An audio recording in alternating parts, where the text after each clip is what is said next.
أعوذ بالله من الشيطان الرجيم. بسم الله الرحمن الرحيم.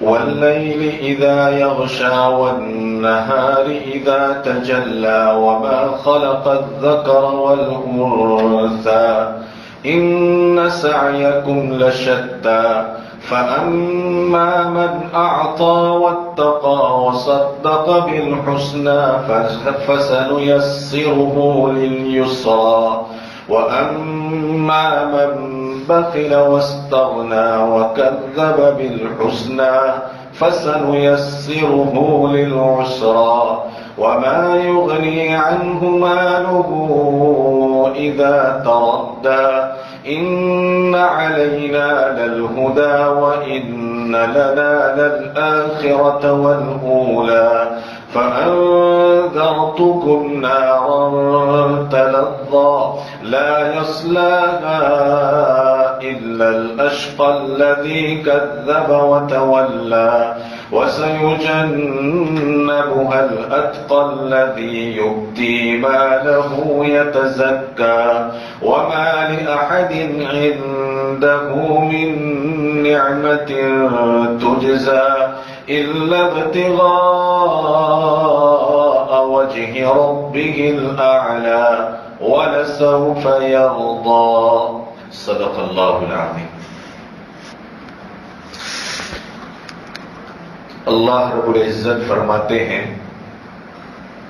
کہ بے شک تمہاری کوششیں مختلف ہیں، الگ الگ ہیں. فَأَمَّا مَنْ أَعْطَى وَاتَّقَى وَصَدَّقَ بِالْحُسْنَى، بہرحال جس نے دیا اور تقوی اختیار کیا اور اچھی سے اچھی بات کی تصدیق کی تو ہم اس کے لیے راحت کی منزل کو آسان کر دیتے ہیں. ہم اس کے لیے اس کو راحت کی منزل تک پہنچا دیتے ہیں. کل میں نے اس سلسلے میں چند باتیں عرض کی تھی کہ خیر کے کاموں میں مال خرچ کرنا اور زندگی کے تمام شعبوں میں تقوی کو اختیار کرنا، پھونک پھونک کر زندگی گزارنا اور جو بھی اچھی بات سامنے آ جائے، واضح ہو جائے، فوراً اس بات کو مان لینا، یہ انسان کو مقام صدیقیت تک پہنچا دیتا ہے. کل میں نے 3 مقامات بیان کیے تھے جن میں نبوت کے بعد سب سے اونچا اور سب سے اعلیٰ مقام کس کا ہے؟ مقام صدیقیت کا ہے. اور یہ مقام وہ مقام ہے کہ جو انسان آج بھی اپنی محنت کے ذریعے حاصل کر سکتا ہے. نہیں حاصل کر سکتا تو کیا؟ نبوت کو وہ حاصل نہیں کر سکتا ہے. اس لیے کہ نبوت کا مقام یہ ایک وہابی چیز ہے، یعنی اللہ جسے چاہتا ہے اسے عطا کرتے ہیں، انسان کے اپنے بس میں نہیں ہے. جتنے بھی انبیاء کرام علیہم الصلاۃ والتسلیم آئے اور اللہ رب العزت نے انہیں رسالت، نبوت اور پیغمبری عطا کی تو یہ اللہ کی اپنی عطا ہے، انسان کی اس میں کوئی محنت نہیں ہے. اور پھر میں نے یہ بات بھی آپ سے کہہ دی تھی کہ اب تو ویسے بھی نبوت کا سلسلہ ختم ہو گیا. اب قیامت تک اس دنیائے انسانیت کو نہ کسی نبی کی ضرورت ہے اور نہ آئندہ کبھی یہ ضرورت پیدا ہو سکتی ہے اور نہ کبھی کسی اور نبی کی یہاں پر آمد ہو سکتی ہے. یہ سلسلہ اللہ تبارک و تعالیٰ نے ختم فرما دیا.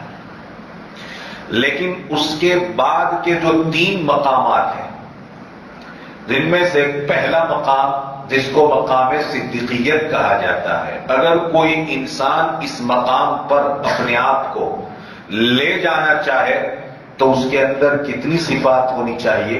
3 صفتیں ہونی چاہیے۔ کل تھوڑی گفتگو ہو چکی، اور بات کو مکمل کر دوں آج۔ پہلی صفت کیا ہونی چاہیے اس کے اندر؟ راہ خدا میں مال کو خرچ کرنا، اور اس صفت میں سب سے ٹاپ درجے پر، سب سے اونچے اور اعلی درجے پر نبوت کے بعد ہم 2 شخصیت کا نام لے سکتے ہیں، 2، جن میں سے ایک سیدنا ابو بکر صدیق رضی اللہ تعالیٰ عنہ ہے۔ میں نے کل اجمالی طور پر، مختصر طور پر حضرت صدیق اکبر رضی اللہ تعالیٰ عنہ کے مال خرچ کرنے کا آپ کے سامنے تھوڑا سا تذکرہ کیا تھا۔ صدیق اکبر رضی اللہ تعالیٰ عنہ نے بالکل شروعات میں قیمتی مال دے کر کے جن افراد کو آزاد کیا تھا، ان میں سب سے پہلا نام آتا ہے حضرت عامر بن فہیرہ رضی اللہ تعالیٰ عنہ کا۔ یہ وہ صحابی رسول ہیں جو کسی کے غلام تھے۔ اسلام آزاد ہونے کے بعد تو یہ غزوہ بدر میں بھی شریک رہے، اسلام کی سب سے پہلی جنگ، فیصلہ کن جنگ جس کو کہتے ہیں، اور اس کے بعد غزوہ احد میں بھی شریک رہے۔ عامر بن طفیل نے اپنے خاندان اور اپنے قبیلے کے لوگوں کے ایمان اور قرآن کو سمجھانے کے لیے نبی اکرم صلی اللہ علیہ وسلم سے ایک درخواست کی تھی کہ ہمیں اتنے افراد کی ضرورت ہے۔ آپ علیہ الصلوۃ والسلام نے 70 افراد جو قرآن مقدس کی تعلیم کے سلسلے میں کریم کہے جاتے تھے، امت کا کریم، جو قرآن کو پڑھتے بھی تھے، قرآن کو سمجھتے بھی تھے، آپ علیہ الصلوۃ والسلام نے ان کو روانہ کیا تھا اس قبیلے کی طرف۔ کس کے کہنے پر؟ عامر بن طفیل کے کہنے پر۔ ان 70 صحابہ میں عامر بن فہیرہ رضی اللہ تعالیٰ عنہ بھی تھے۔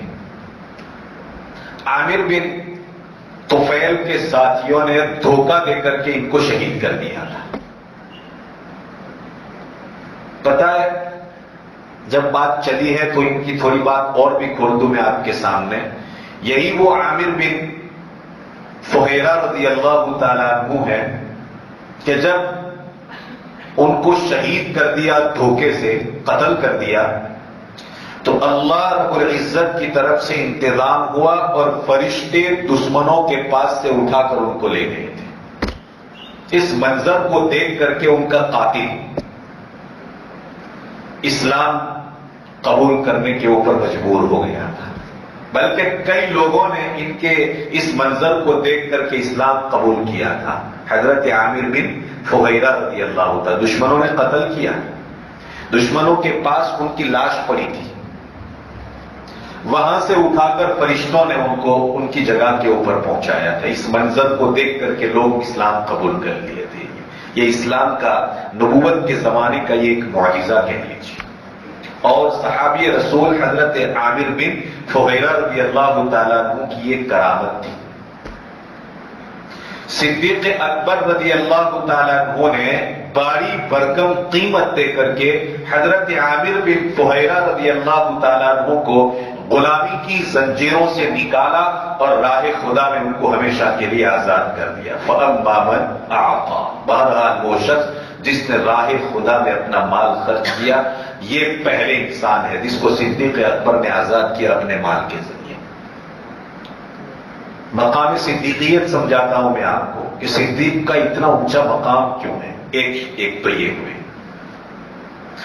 دوسرے نمبر پر ایک عورت تھی جن کو حضرت ام عمیس رضی اللہ تعالی عنہ کہا جاتا ہے. یہ ایک باندی تھی تو غلامی کی زنجیروں میں جکڑی ہوئی تھی.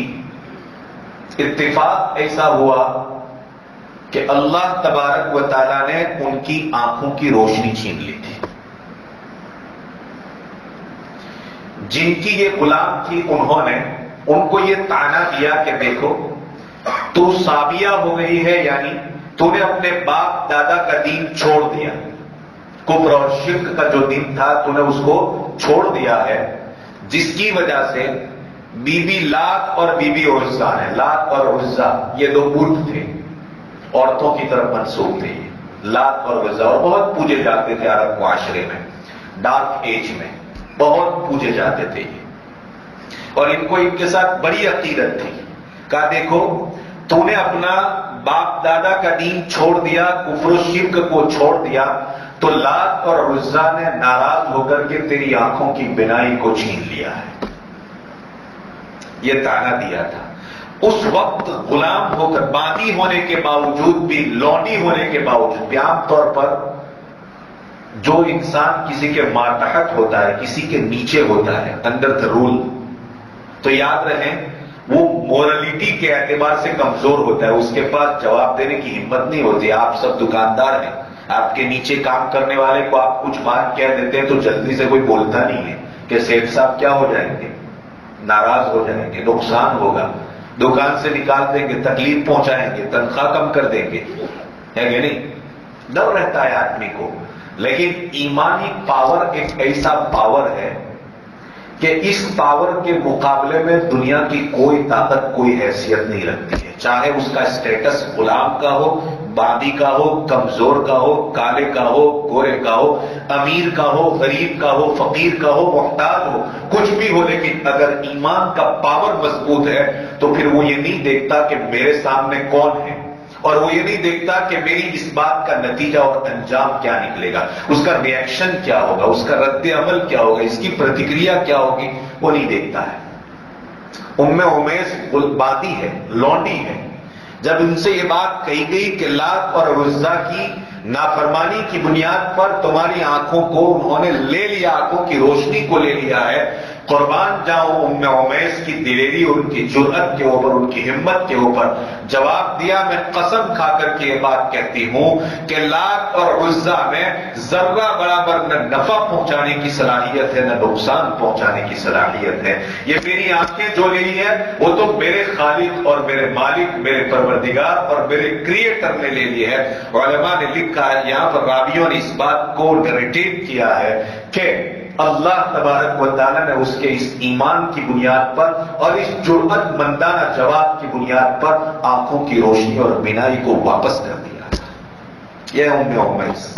صدیق اکبر کو اس کے ایمان کا پتہ تھا رضی اللہ تعالیٰ عنہ کو. چنانچہ جس کی یہ باندی تھی، منہ مانگی قیمت دے کر کے حضرت صدیق اکبر رضی اللہ تعالیٰ عنہ نے ان کو آزاد کرایا تھا. دوسرے نمبر پر. تیسرے نمبر پر ایک اور عورت کا نام آتا ہے جن کو نہدیہ کہا جاتا ہے، اور ان کی بیٹی چوتھے نمبر پر. نہدیہ اور ان کی بیٹی، یہ کسی عورت کی دو باندیاں تھیں، اور یہ جس کی باندیاں تھیں اس کی آقانی، ان کی سردارن، ان کو روزانہ لکڑیاں چننے کے لیے بیچتی تھی. روزانہ ان دونوں ماں بیٹی کو جاؤ لکڑیاں چننے کے، اور روزانہ ایک بات کہتی تھی کہ میں تم کو کبھی آزاد نہیں کروں گی، تم کو ہمیشہ اسی طرح غلامی کی زنجیروں میں. کیوں؟ اس لیے کہ اس کی جو آقانی تھی، اس کی جو سردارت تھی، وہ کافرہ مشرکہ تھی، اور ان دو ماں بیٹیوں نے محمد رسول اللہ صلی اللہ علیہ وسلم کا کلمہ پڑھ لیا تھا. تو اس کو چیڑ تھی اس بات کی کہ میں تم کو کبھی آزاد نہیں کروں گی. یہ ایک مرتبہ ان کو لکڑیاں چننے کے لیے بھیج رہی تھی، اور وہ یہ جملے کہہ رہی تھی کہ میں زندگی بھر تم کو غلام بنا کر کے، باندی اور لونڈی بنا کر کے رکھوں گی، تم کو کبھی آزاد نہیں کروں گی. صدیق اکبر رضی اللہ تعالیٰ عنہ کا وہاں سے گزر ہو رہا تھا. صدیق اکبر کے کان میں جب یہ جملے پڑے اس کے، تو صدیق نے جا کر کے کہا کہ بی بی اس طرح کی بات مت کہا کرو، کہا نہیں میں ان کو آزاد نہیں کروں گی، اور تمہاری ہی وجہ سے تو یہ اس طرح کی تکلیفوں میں مبتلا ہے۔ وہی بات ایمان والی، تمہاری دعوت، تمہارا کلمہ لا الہ الا اللہ محمد رسول اللہ، جو تم نے ہمارے باپ دادا کے دین کے خلاف، کفر اور شرک کے خلاف، یہ جو اسلام جس کو تم دین فطرت کہتے ہو، جس کو تم ریلیجیس آف نیچر کہتے ہو، جس کو تم پرکرتی کا دھرم کہتے ہو، ہاں اس کی بنیاد کے اوپر تو یہ تکلیف میں ہے۔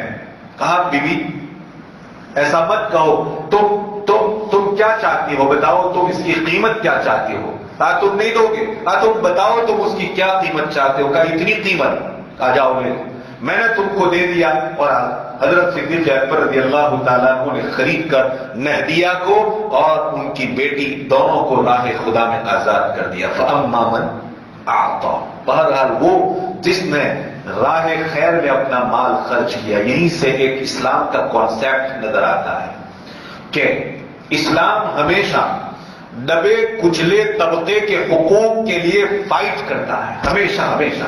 اسلام نے اس وقت بھی ٹرائبل کاسٹ کے لیے بہت ہی جرأت مندی کے ساتھ، بہت دلیری کے ساتھ، ٹرائبل کاسٹ جس کو آدیواسی کہا جاتا ہے آج کے دور کے اندر، جن کو قبیلے کے لوگ کہا جاتا ہے، ان کے حقوق کے لیے ہمیشہ جنگ لڑی ہے۔ اس کی جیتی جاگتی مثال صدیق اکبر رضی اللہ تعالیٰ عنہ ہے۔ فَأَمَّا مَنْ أَعْطَى، مقام صدیقیت چاہتے ہو تو ان قیدیوں کو چھڑانے کے لیے اپنا مال خرچ کرو جو بلا وجہ ظلم اور زیادتی کی بنیاد پر قید خانوں میں سلاخوں کے پیچھے دھکیل دیے گئے ہیں، اور وہ اس لیے سلاخوں کے باہر نہیں آ رہے ہیں کہ ان کو اپنی ضمانت اور کہا جائے تو اپنی بیل کے لیے ان کے پاس دینے کے لیے کچھ پیسے نہیں ہیں۔ مسلمانوں کے مالداروں کی یہ ذمہ داری بنتی ہے کہ اس طرح کے دبے کچلے طبقوں کی مدد کے لیے آگے آئے اور صدیقیت کے مقام پر پہنچنے کی کوشش کریں۔ ان سعیکم لشتیٰ، قرآن کا یہ پیغام ہے۔ فَأَمَّا مَنْ أَعْطَى، ایک چیز میں آپ کو انشاءاللہ اس کی روشنی میں بتانا چاہتا ہوں آج۔ یہ صدیق اکبر رضی اللہ تعالیٰ عنہ نے جن کو آزاد کیا تھا، ان میں چھٹے نمبر پر جن کا نام آتا ہے وہ حضرت بلال رضی اللہ تعالیٰ عنہ ہے۔ حضرت بلال رضی اللہ تعالیٰ عنہ کو ایک دن، واقعہ بڑا مشہور ہے، بہت مختصر کر کے کہہ دوں آپ کو کہ ایک دن امیہ ابن خلف، جن کے یہ غلام تھے، ان کے سردار کا نام تھا امیہ بن خلف،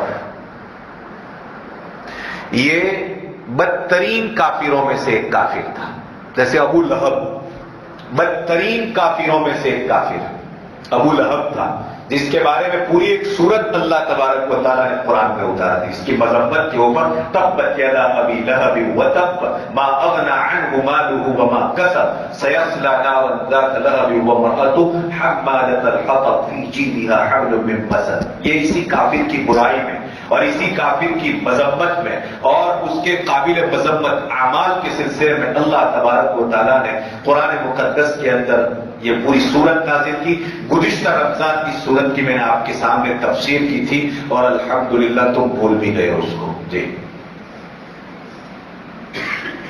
یاد تو ہے کہ بھئی یہ تفسیر ہوئی تھی، اتنا تو یاد ہے کہ نہیں؟ کیا ہوئی تھی وہ انشاءاللہ میں نہیں پوچھوں گا آپ لوگوں سے، چونکہ آپ تو مجھ سے بڑے ہیں، پوچھا تو طالب علموں سے جاتا ہے۔ جی میں اپنے درجے پہ ہوتا تو میں اپنے اسٹوڈنٹ سے ضرور پوچھتا کہ اس کی کیا تفسیر ہے، بس اتنا تو یاد ہے نا کہ اس کی تفسیر ہوئی تھی۔ تب پتی ہزار چھوٹی چھوٹی صورتوں کی گزشتہ سال میں نے کی تھی، 5-6 صورتیں۔ جی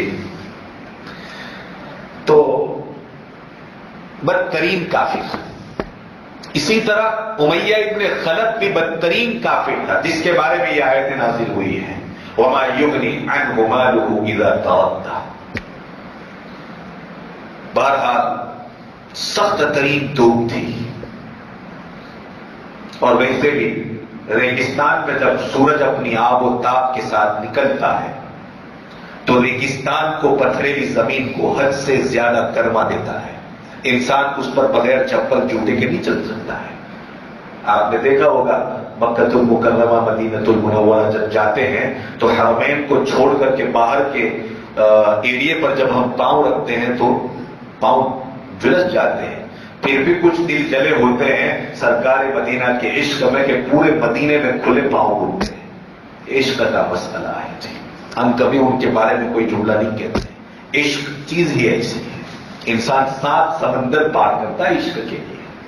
بڑے بڑے خدشات اور خطرات، سیکیورٹی تھریٹ جتنے بھی ہوتے ہیں خدشات اور خطرات، ان سب سے بے پرواہ ہو کر کے انسان عشق کی منزل کو پانے کی کوشش کرتا ہے۔ عشق کا مسئلہ ہے۔ بہرحال تپتی ہوئی تھے ریت کے اوپر، سنگریزوں کے اوپر حضرت بلال کو الٹا لٹایا جاتا تھا اور پھر پتھر گرم گرم ان کے اوپر رکھ دیا گیا۔ سرکار دو عالم صلی اللہ علیہ وسلم، چونکہ ابھی اسلام کو اتنی طاقت نہیں ملی تھی، مکہ المکرمہ کے اسلام کی میں بات کر رہا ہوں، مدینے کا اسلام الگ تھا۔ مدینے میں اسلام آیا تو بہت مضبوط بن کر کے ابھرا، اور کتنا مضبوط بن کر کے ابھرا، آج ہندوستان کی اس مسجد میں بیٹھ کر قرآن کا درس سن رہے ہیں، یہ مدینہ منورہ کی برکت ہے، ویسے نہیں ہے۔ خدائے وحدہ لا شریک لہ کا نام لیتے ہیں اور ایک پروردگار کے سامنے اس سر کو جھکا کر کے فخر محسوس کرتے ہیں۔ یہ مدینۃ المکہ کی قربانیوں کے نتیجے میں مدینۃ المنورہ میں جو ٹھوس اسلام کی بنیاد اور ٹھوس ریاست اسلام کی بنیاد پڑی تھی، اسی کا یہ نتیجہ ہے کہ 4 دانگ عالم میں، یورپ کے کلیساؤں میں، یورپ کے چرچوں میں اسلام گونجا، اور ان چرچوں کو خدائے وحدہ لا شریک لہ اور محمد رسول اللہ صلی اللہ علیہ وسلم کی رسالت کو بلند کرنے کے لیے ان چرچوں کو فتح کیا اور ان کو مسجدوں میں تبدیل کر کے رکھا۔ یہ مدینے کی برکت ہے اور کسی چیز کی نہیں ہے یہ، صلی اللہ علیہ وسلم۔ نبی اکرم صلی اللہ علیہ وسلم کا وہاں سے گزر ہو رہا تھا اور بلال کو لٹایا ہے سخت ترین دھوپ کے اندر اور انتہائی زیادہ گرم پتھروں کے اوپر بلال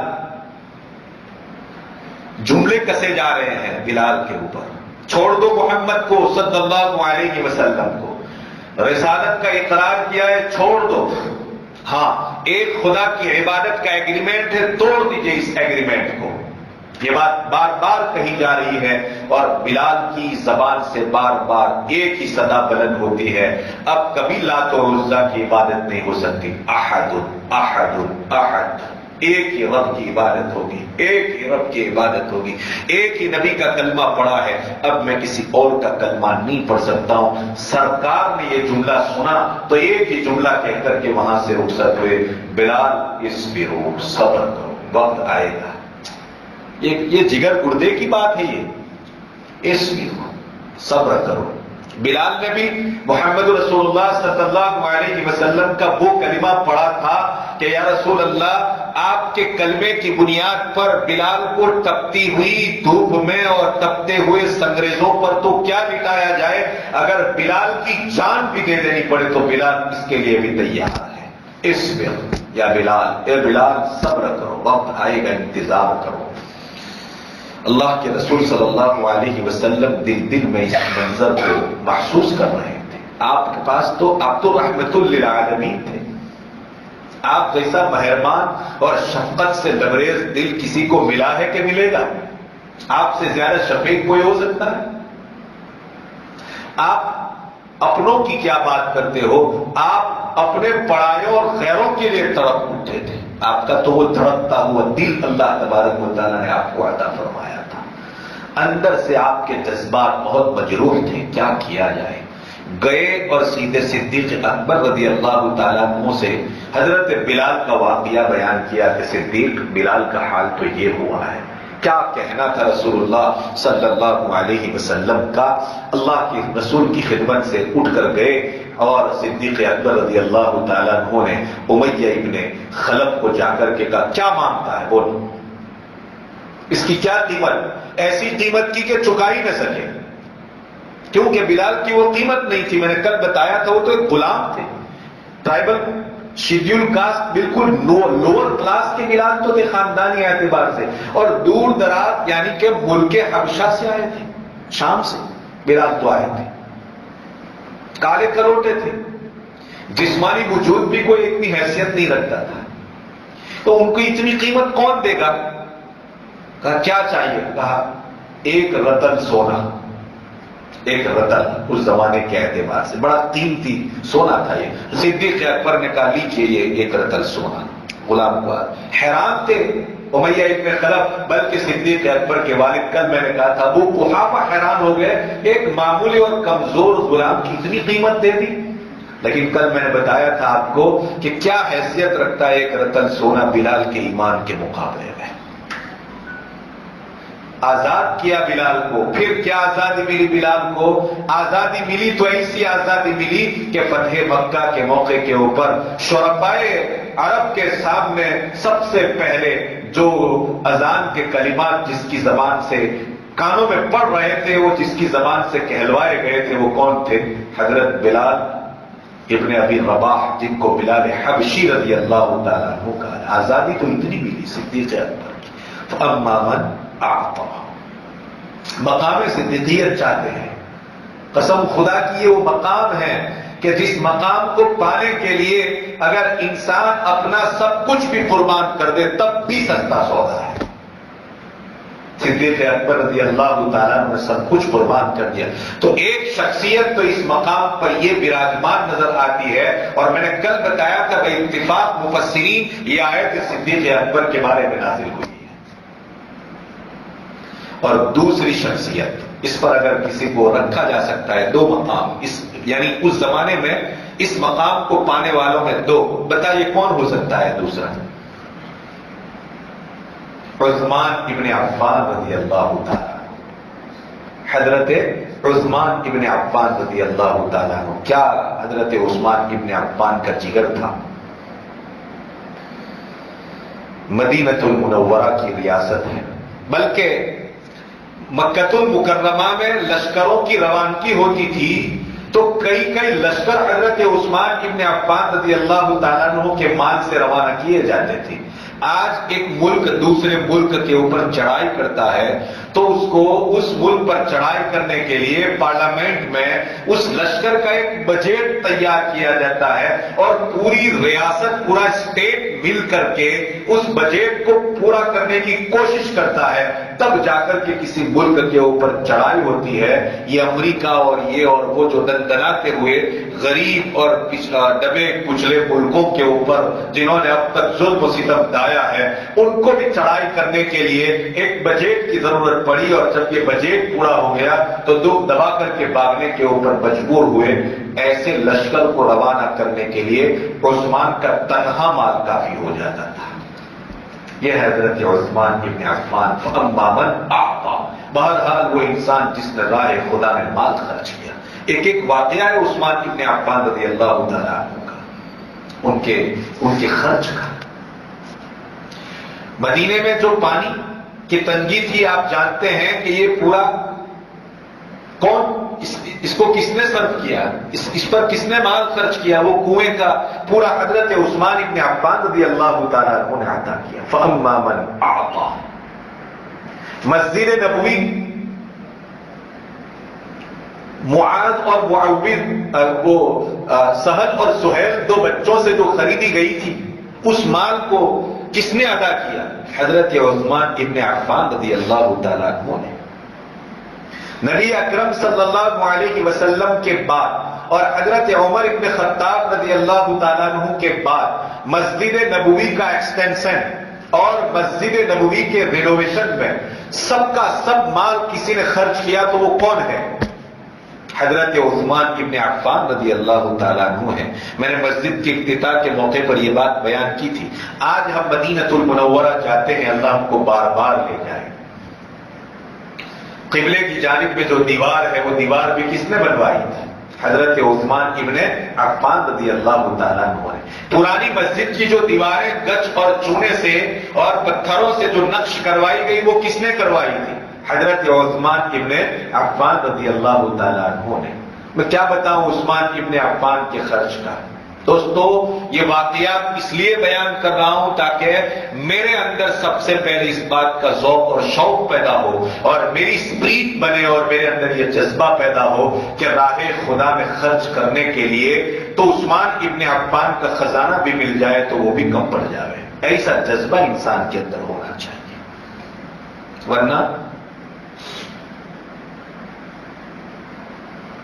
ایک جگہ پر قرآن نے اس منظر کو بیان فرمایا کہ الذی جمع مالا وعددہ، وہ انسان کے جس نے مال کو اکٹھا کیا، وعددہ، اور حساب کر کر کے رکھا کہ آئی سی سی بینک میں یہ ہے، ایچ ڈی ایف سی میں یہ ہے، پی او بی میں یہ ہے، ایچ ایس بی سی میں، وعددہ، ایک ایک حساب کہ پنا پنا اکاؤنٹ میں ہمارے یہ ہے، اور اس اکاؤنٹ کو مینیج کرنے کے لیے اتنے سی اے کی ضرورت پڑتی ہے۔ الذی جمع مالا وعددہ، ایسا لگتا ہے ایحسب ان مالہ اخلدہ، ایسا لگتا ہے کہ اس کا مال ہمیشہ ہمیشہ رہنے والا ہے۔ کلا لیبذن فی الحطمہ ایحسب ان مالہ اخلدہ، یہی آیت ہے، الذی جمع مالا وعددہ یحسب ان مالہ اخلدہ کلا لیبذن فی الحطمہ وما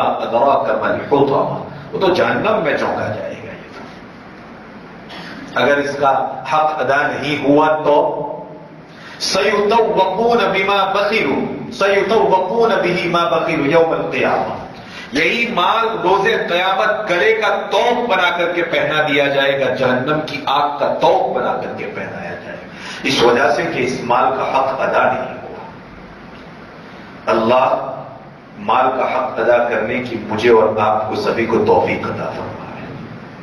بہت بڑی، حالانکہ انسان کیا سمجھتا ہے کہ میرا مال میرا مال، حالانکہ جب انسان کی آنکھ بند ہو جاتی ہے اور یہ زندگی کا سلسلہ یہاں منقطع ہو جاتا ہے تو ایک تنکا بھی اس کو کام نہیں آتا ہے۔ اب اس بات کو یہاں آیت کریمہ میں بیان کیا جائے گا، اسی بات کو آپ اس کو دھیان میں رکھیں۔ لیکن صدیق اکبر رضی اللہ تعالیٰ عنہ نے اور اسی طرح عثمان ابن عفان رضی اللہ تعالیٰ عنہ نے رائے خدا میں خرچ کر کے نبوت کے بعد کا ایک مقام جو مقام صدیقیت ہے اس مقام کو پا لیا، واتقا، اور پھر جو ہے پرہیزگاری کی زندگی گزاری، وصدق بالحسنى۔ اب بات آ گئی ہے وصدق بالحسنى۔ کل ایک بات بیان کی تھی کہ صدیق، اللہ کے رسول صلی اللہ علیہ وسلم فرماتے ہیں کہ میں نے اپنا یہ کلمہ بہت سارے افراد کے سامنے پیش کیا اور ہر ایک نے اس کو قبول کیا، مگر ہر ایک نے کچھ نہ کچھ توقف کیا تھا اس کو قبول کرنے کے بعد میں۔ اور صدیق کا مسئلہ کیا تھا؟ جیسے ہی اس کلمے کو پیش کیا، صدیق اکبر رضی اللہ تعالیٰ عنہ نے فوراً بلا کسی جھجک، بلا کسی تحقیق کے محمد رسول اللہ صلی اللہ علیہ وسلم کا کلمہ پڑھ لیا اور اس بات کو سچا مان لیا۔ اس کے بعد جو پہلے 5-6 لوگ مسلمان ہوئے تھے، مرد، عورتوں کی بات نہیں کرتا ہوں، پہلے جو 5-6 مرد مسلمان ہوئے تھے ان میں 5ویں یا 6ٹھے نمبر پر جنہوں نے اسلام قبول کیا تھا وہ عثمان ابن عفان رضی اللہ تعالیٰ عنہ تھے۔ میں اس وقت کچھ شخصیات کو سامنے رکھ کر آپ کے سامنے بات کو سمجھانے کی کوشش کر رہا ہوں۔ اگر میں اپنے طلباء کے سامنے ہوتا تو انداز کچھ اور تھا، لیکن اس وقت آپ میرے سامنے ہو۔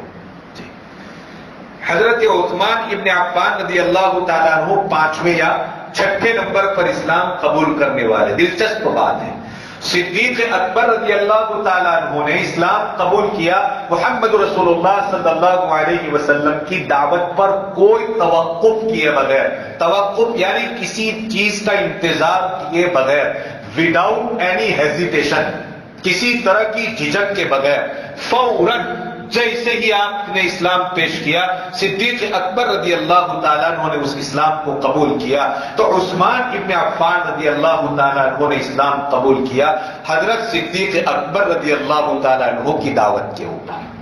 صدیق نے کس کی دعوت پر؟ محمد رسول اللہ کی دعوت پر۔ تو عثمان نے کس کی دعوت پر؟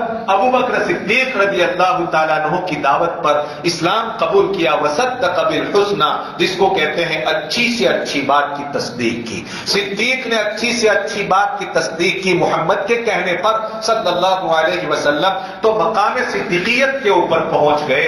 عثمان ابن عفان نے بھی اچھی سے اچھی بات کی تصدیق کی ابو بکر صدیق کے کہنے کے اوپر، تو وہ بھی مقام صدیقیت کے اوپر اوپر پہنچ گئے. آج بھی اگر کوئی انسان وصدق بالحسنی کی تصویر بن جائے, وصدق بالحسنی کا مجسمہ بن جائے, وصدق بالحسنی کا اسٹیچو بن جائے, اور جو بھی حق بات آ جائے اپنی انا کو سامنے لائے بغیر, اپنے ایگو کو آگے کیے بغیر اگر وہ اس بات کو مان لیتا ہے تو یاد رکھو مقام صدیقیت یہ پا لے گا انسان اس بنیاد پر کہ مال راہ خدا میں اور راہ خیر میں خرچ بھی کر رہا ہے, تقوی کے ساتھ زندگی بھی گزار رہا ہے, اور اچھی سے اچھی بات کو قبول بھی کرتا ہے. یہ 3 صفات جس کسی کے اندر پائی جاتی ہے وہ انسان صدیقیت کے مقام کے اوپر پہنچ جاتا ہے کہ نہیں؟ یہاں قرآن بیان کر رہا ہے وصدق بالحسنی.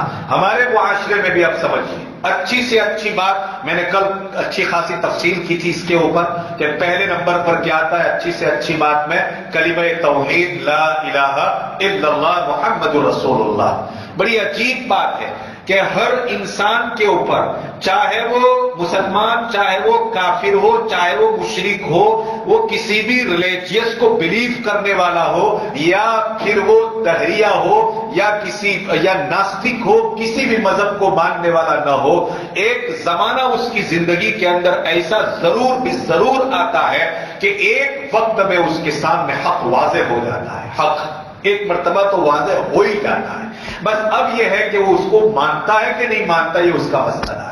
اس بات کو اللہ تبارک و تعالیٰ نے آگے بیان کیا ہے, جس وقت میں اشارہ کروں گا ابھی اس کو سمجھ لے, جب بات چلی ہے تو ایک ساتھ بات کو سمجھ میں آئی.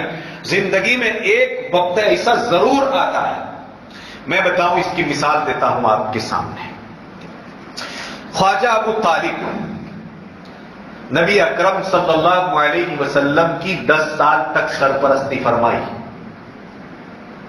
دنیاوی اعتبار سے آپ علیہ الصلوۃ والسلام کے لیے اصل پروٹیکٹر اور اصل محافظ تو کون ہے؟ اللہ ہے.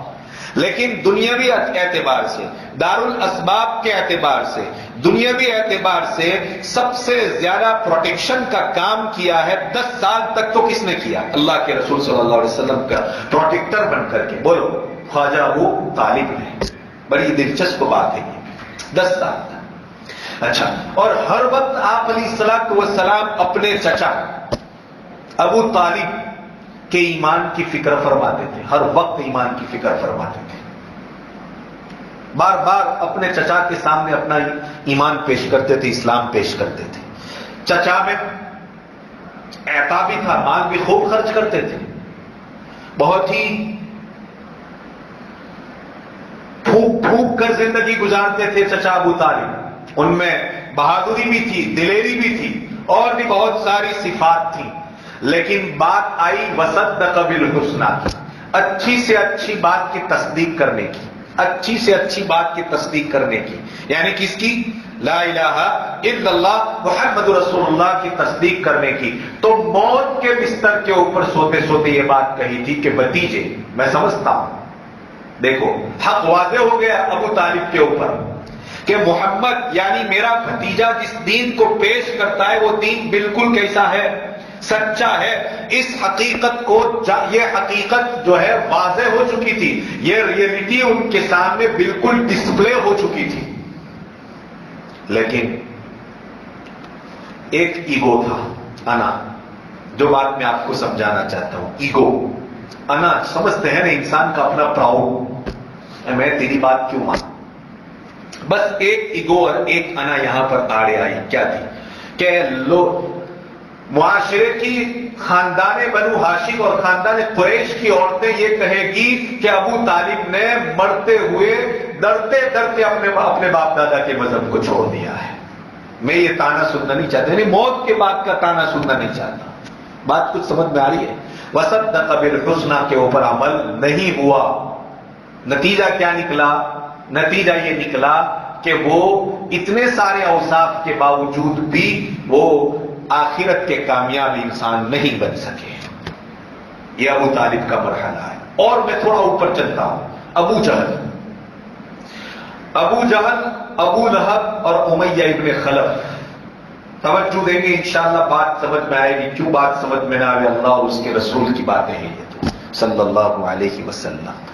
آپ بڑے بڑا فلم سمجھ جاتے ہیں اور ایکٹروں کے گانے آپ سمجھ جاتے ہیں، تو یہ کیوں سمجھ میں نہیں آئے گا؟ ان کے ڈائیلاگ سمجھ میں آتے ہیں، ہے نا؟ جھوٹے ڈائیلاگ جس پر ریئلٹی نام کی کوئی چیز نہیں ہوتی ہے. ایکٹر کا مطلب یہ ایکشن کرنے والے، ریئلٹی وہاں پر نہیں ہوتی ہے جی.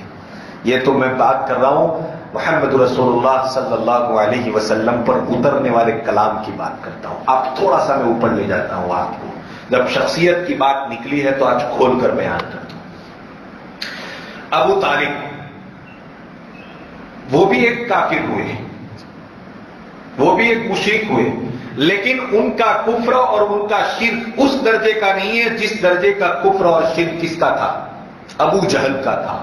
اور ابو جہل سے اوپر کس کا درجہ آتا ہے بولو؟ ابو لہب کا آتا ہے. اور اس کے برابر اس کے برابر کون آتا ہے؟ امیہ ابن خلف آتا ہے، جو حضرت بلال کو تکلیفیں پہنچایا کرتا تھا. یہ دونوں اور ابو لہب ایک ساتھ آتے ہیں. کیسے میں بتاؤں؟ دیکھو، ابو جہل ابو لہب سے نیچے اور ابو طالب سے اوپر. ابو جہل میں کچھ تو خوبیاں تھیں. کیسے آپ میں بتاؤں؟ خوبی تھی تبھی تو اللہ کے رسول صلی اللہ علیہ وسلم نے ترازو کے ایک پلڑے میں عمر اور ابو جہل کو رکھا تھا اور کہا تھا اے اللہ، یا تو عمرو ابن ہشام کو، جو ابو جہل کا نام ہے، ابو جہل یہ اس کا لقب ہے جناب، کنیت. سمجھ میں آئی بات؟ اس کا اصل نام کیا تھا؟ عمرو ابن ہشام تھا. کہ عمرو ابن ہشام یعنی ابو جہل کو یا عمر ابن خطاب رضی اللہ تعالیٰ عنہ، ان دونوں میں سے کسی کو اسلام کی دولت سے مالا مال کر دے. اگر ابو جہل میں کوئی خوبی نہ ہوتی، اگر ابو جہل میں کوئی بھی خوبی کی بات نہ ہوتی تو اللہ کے رسول صلی اللہ علیہ وسلم اس کے اسلام لانے کی اللہ تبارک و تعالیٰ کے حضور درخواست نہ کرتے. کہتے ہیں کہ بھئی یہ آدمی اگر ہمارے اندر آ جائے، ہماری جماعت میں آ جائے تو بڑا کام کا آدمی ہے. بولتے ہیں نا گوڑوں کو دیکھ کر کے، انگلینڈ والوں کو دیکھ کر کے، کہ ان کے پاس سب کچھ ہے لیکن ایمان نہیں ہے. کیا بھائی؟ یہ صاف ستھرے رہتے ہیں، ان میں سچائی ہے، ان میں انسانیت کا احترام ہے، ہیومن برینگ کے باب میں یہ لوگ بڑے ہی آگے ہیں وغیرہ وغیرہ بولتے ہیں. تو ہم ان کے بارے میں تمنا کرتے ہیں کہ ان کو اگر اسلام کی دولت مل جائے تو سونے پہ سہاگا ہو جائے. کہتے ہیں نا اللہ کے رسول صلی اللہ علیہ وسلم. ابو جہل میں دو باتیں بڑی نمایاں تھیں. نمبر ایک، بڑا بہادر آدمی تھا وہ. سمجھ میں آ رہی ہے بات؟ اس کے مقابلے میں ابو لہب ایک دم بزدل آدمی تھا. اسلام کی پہلی جنگ جب لڑی گئی تو مکۃ المکرمہ سے کافروں نے جو 1000 کا لشکر روانہ کیا تھا، وہ وہاں کے چن چن کر افراد اور وہاں کے مال اور سب کو لے کر کے روانہ کیا تھا.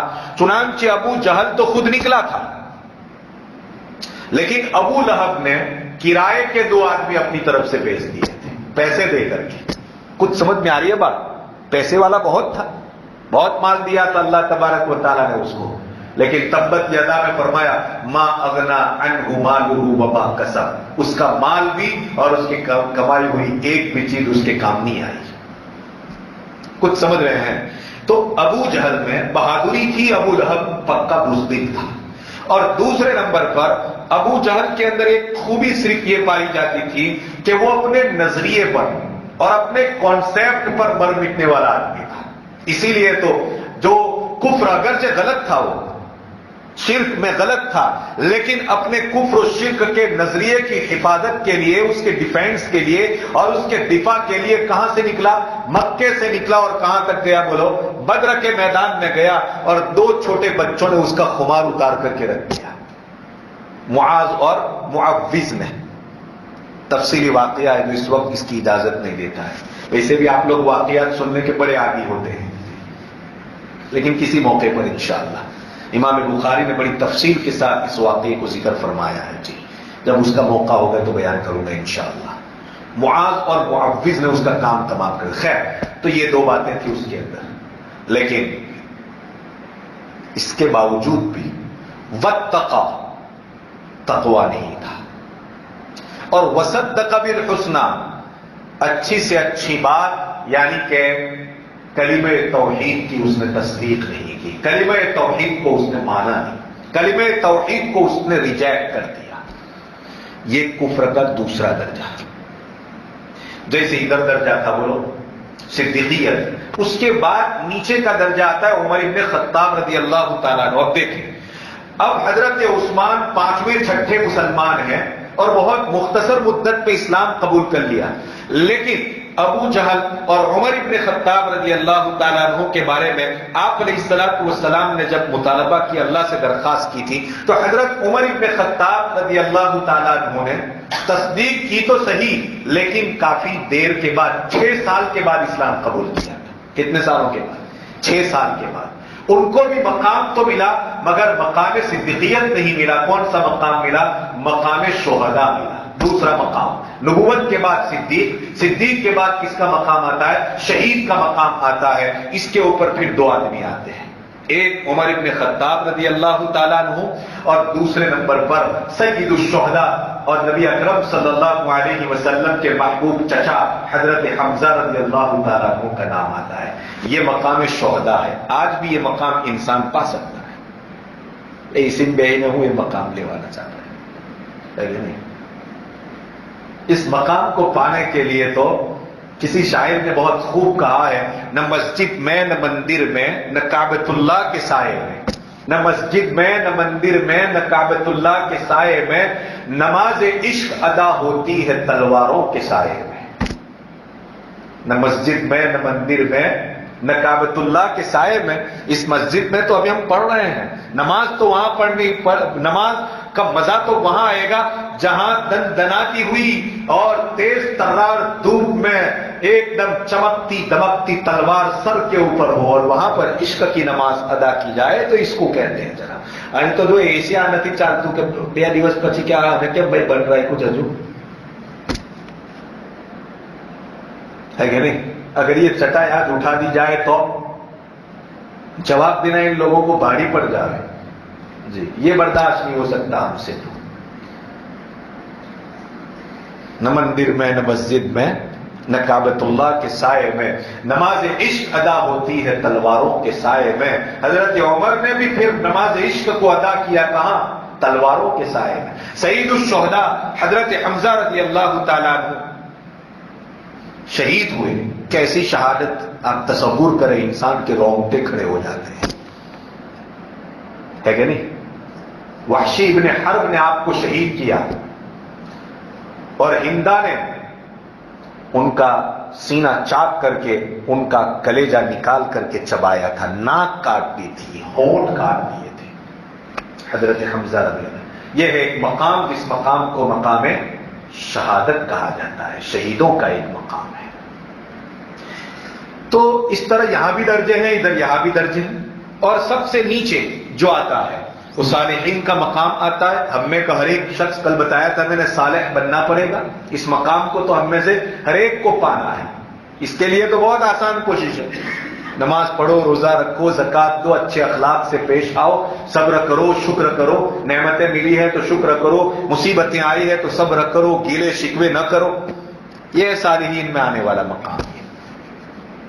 میں بتا رہا تھا آخری اور گھٹیا درجہ کفر و شرک کا، جو ابو لہب کو ہے، جس کے پاس ایک تو نہ سخاوت تھی، سب سے بڑا بخیل تھا، اتنا بخیل تھا کہ قرآن نے اس کے بخل کو بیان فرمایا. اتنا کنجوس آدمی تھا. دوسرے نمبر پر بڑا بزدل آدمی تھا. تو نہ مال دیتا تھا اور نہ تقوی اس کی زندگی کے اندر تھا. اور وصدق بالحسنی کا تو کوئی سوال ہی پیدا نہیں ہوتا ہے. وہ تو اتنا بڑا دشمن تھا نعوذ باللہ من ذالک کہ کبھی کبھی پڑوس میں رہتا تھا اللہ کے رسول صلی اللہ علیہ وسلم کے مکے میں، پڑوس میں تھا، ایک ہی محلے میں. تو کبھی کبھی ایسا ہوتا تھا کہ آپ کے گھر پر جو ہانڈی چڑھی ہوئی ہے کھانا بنانے کے لیے، کبھی جا کر کے الٹ دیتا تھا. اتنی اذیتیں دیتا تھا. وصدق بالحسنی نہیں تھا بلکہ وکذب بالحسنی جو آگے آ رہا ہے. اس نے اچھی بات کی تکذیب کی، اچھی بات کو ٹھکرا دیا. کیا تھی؟ انا. لہذا آج بھی معاشرے کے اندر اس بات کو، تو پہلی بات وصدق بالحسنی، بات ختم کر رہا ہوں. آج وقت کچھ میں نے زیادہ لے لیا، بس اب ختم ہی کر رہا ہوں انشاءاللہ. اگر آپ بیٹھے تو آج میں بہت موڈ میں ہوں. میرا ذہن بھی مجھے ساتھ دے رہا ہے، اور الحمدللہ آپ میں کا ہر فرد متوجہ ہے، آج کسی کو نیند بھی نہیں آ رہی ہے۔ جی روزانہ تو کچھ نہ کچھ بکٹیں گر جاتی ہے، لیکن آج بڑے چاقو چوبند نظر آ رہے ہیں۔ اس کا مطلب یہ ہے کہ اس وقت اللہ تبارک و تعالیٰ کی خصوصی رحمتیں ہماری طرف متوجہ ہیں، یہ اسی کا نتیجہ ہے، ہمارا کوئی کمال نہیں ہے۔ وصدق بالحسنى پر ہم بات کر رہے تھے، تو ابو جہل، یہ ابو لہب ایک دم گھٹیا درجے کا کافر ہے۔ وصدق بالحسنى کی کوئی وہاں پر کوئی چھینٹا بھی اس کے پاس نہیں ہے، تو اللہ تبارک و تعالیٰ نے اس کی مذمت، اتنی مذمت بیان فرمائی، اتنی مذمت بیان فرمائی کہ پوری صورت شریفہ اس کی مذمت اور اس کی برائی کے اندر اللہ تبارک و تعالیٰ نے اتار دی۔ تعریف تو وہ جو اللہ کرے، اور برائی بھی وہ جو اللہ کرے۔ برا وہی ہے جس کو اللہ نے برا کہا، اچھا وہ ہے جس کو اللہ نے اچھا کہا۔ مال و دولت ہے کہ انسان کے پاس، مقام ہے، مرتبہ ہے، سب کچھ ہے، اور لوگوں کی نظروں میں بھی وہ بڑا اچھا شمار ہوتا ہے، لیکن اگر اللہ کی نگاہ میں وہ اچھا نہیں ہے تو پھر اچھا ہو ہی نہیں سکتا ہے۔ پوری دنیا ایک انسان کو برا کہہ رہی ہے کہ یہ آدمی اچھا نہیں، یہ آدمی اچھا نہیں، یہ آدمی اچھا نہیں، لیکن تمہیں کیا پتا کہ خدا نے اس کے لیے وہاں کیا لکھا ہوا ہے۔ اگر وہ خدا کی نظروں میں محبوب ہے، اگر تم اس کو مبغوض بھی رکھو گے تو تمہارا مبغوض رکھنا اور اس کو برا سمجھنا اس کو کوئی نقصان نہیں پہنچائے گا، اس بنیاد پر کہ وہ اپنے خدا کی نظروں میں محبوب اور پسندیدہ انسان ہے۔ اس لیے انسان کو پسندیدہ بھی بننا ہے تو کس کی نظروں میں بننا ہے؟ اللہ کی نظروں میں پسندیدہ بننا ہے۔ وصدق بالحسنى کیا ملے گا دوستوں؟ وصدق بالحسنى کی دوسری تفسیر کر دوں، اور اس نے جنت کی تصدیق کی۔ اللہ نے اور اللہ کے رسول نے جنت کے وعدے کیے کہ نہیں کہ فلاں عمل کریں گے تو جنات تجری من تحتها الانہار، ایسی جنت دیں گے، ایسی جنتیں دیں گے، ایسے باغات دیں گے کہ جس کے نیچے سے نہریں بہتی ہوگی، من عسل مصفى، صاف ستھرا بالکل پیور شہد جس کو ہم لوگ کہتے ہیں، شہد کی نہریں بہتی، منہ میں پانی آ رہا ہے روزے کی حالت میں۔ ریان، جنت میں روزے داروں کو ایک نہر دی جائے گی، ریان، جس کا پانی روزے دار پیئیں گے، اور پیئیں گے تو مزہ آ جائے گا، سیر ہو کر کے پیئیں گے۔ ریان، اس نہر، وہ نہر ہوگی، سمجھ میں آئی بات؟ اور اسی ریان نہر کے اوپر ایک حافظ قرآن کا محل اللہ تبارک و تعالیٰ نے تیار کیا ہے، 70,000 جس کے دروازے ہوں گے سونے اور چاندی کے، قرآن کی نسبت پر۔ جنت کی ایک نہر جس کا نام کیا ہے؟ ریان ہے، اور اس ریان نہر کے اوپر ایک محل، اور اس محل کے 70,000 70,000 سونے اور چاندی کے دروازے، اس کی کھڑکیاں ہوں گی۔ اب آپ اندازہ لگاؤ ایک حافظ قرآن کا کیا مقام اللہ تبارک و تعالیٰ نے رکھا ہے۔ سرکار دو عالم صلی اللہ علیہ وسلم فرماتے ہیں، سمجھ میں آئی بات؟ اس لیے عموماً مولوی اور حافظ کا بچہ کیا ہوتا ہے؟ اکثر یقین ہونا چاہیے، آپ بھی بناؤ اپنے بچوں کو حافظ، دنیا تو اس کے مقدر میں وہ مل کر رہے گی۔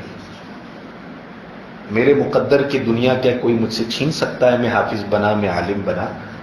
میں آج سب سے زیادہ دعائیں دیتا ہوں اپنے ماں باپ کو اس بات کے اوپر کہ میرے لیے تم نے اس فیلڈ کو چوائس کیا ہے، اتنا بہترین فیلڈ چوائس کیا۔ مجھے سب کچھ ملا، اور مل رہا ہے، سب کو مل رہا ہے، علماء کو سب کچھ ملا۔ میں کیا کہہ رہا ہوں؟ سٹیٹس ملا، مقام ملا، مرتبہ ملا، روزی ملی، روٹی ملی، عزت ملی، ہے کہ نہیں؟ اور انشاءاللہ جنت ملے گی، اللہ کی رضا ملے گی۔ سرکار دو عالم صلی اللہ علیہ وسلم کے ہاتھوں ہم سب کو جام کوثر ملے گا انشاءاللہ، ہم سب کو ملے گا۔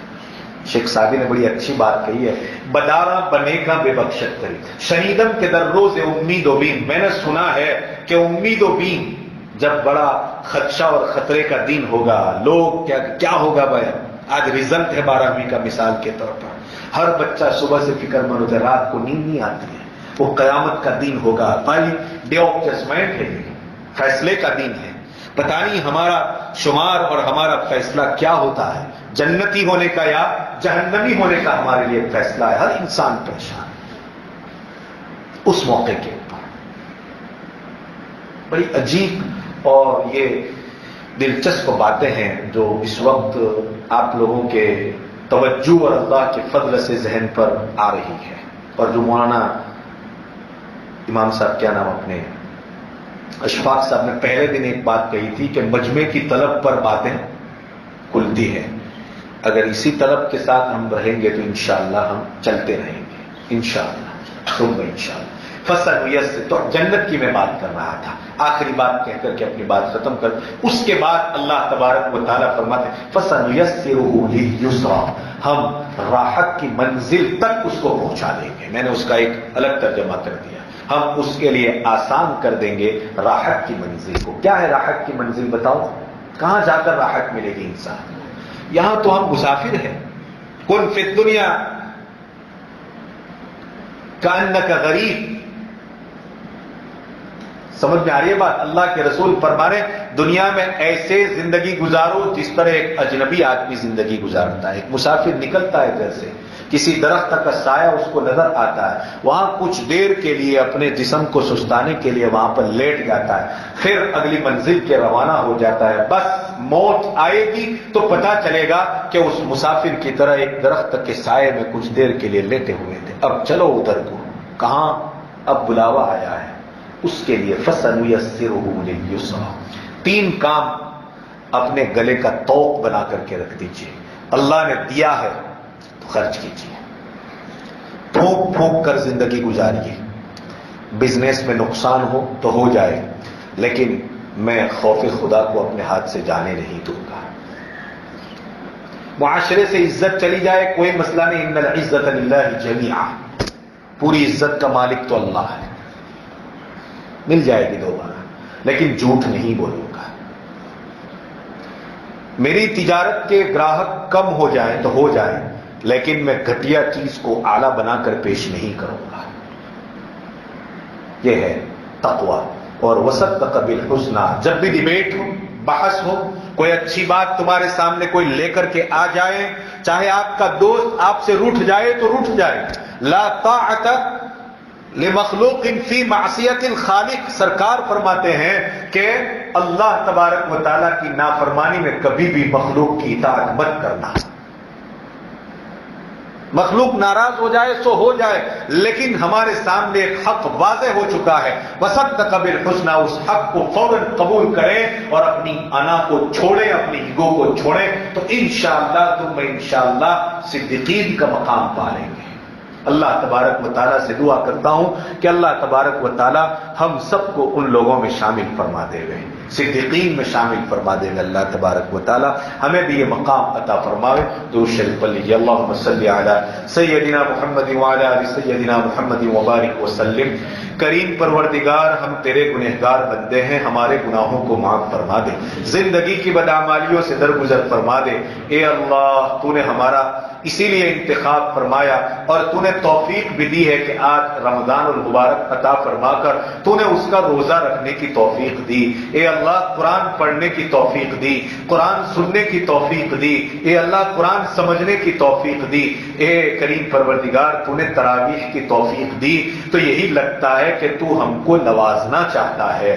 پروردگار، تو ہم کو نواز دے اور نوازشات میں اضافہ فرما دیجئے، نوازشات میں اضافہ فرما دیجئے. اے اللہ، یہ صفات جو ہم نے سنی ہے، ان صفات کو اپنانے کی ہم سب کو توفیق عطا فرما دیجئے. ان صفات کو اپنانے کے لیے جن اسباب کی ضرورت ہے وہ اسباب بھی ہمیں عطا فرما دیجئے، توفیق بھی دیجئے اور توسیع بھی دیجئے. اے اللہ، توفیق بھی دیجئے اور توسیع بھی دیجئے. ہم سب کو قبول فرما لے اور ہماری جائز مرادوں کو پوری فرما دے. جو مانگا عطا فرما، مانگنے سے رہ گیا وہ بھی عطا فرما. اپنی شان عطا فرما. جناب نبی کریم صلی اللہ علیہ وسلم کے صدقے میں عطا فرما. انبیاء، اولیاء، شہداء، صدیقین، صالحین تیرے نیک بندے اور ان کے نیک اعمال کے صدقے میں عطا فرما. سب سے بڑی چیز اپنا فضل عطا فرما. اللہم انا نسألک من خیر ما سألک به نبیک وحبیبک محمد صلی اللہ علیہ وسلم، وانت المستعان وعلیک البلاغ ولا حول ولا قوة الا باللہ العلی العظیم. سبحان ربک رب العزة عما یصفون، سلام علی المرسلین والحمد للہ رب العالمین برحمتک یا ارحم الراحمین. السلام علیکم ورحمۃ اللہ.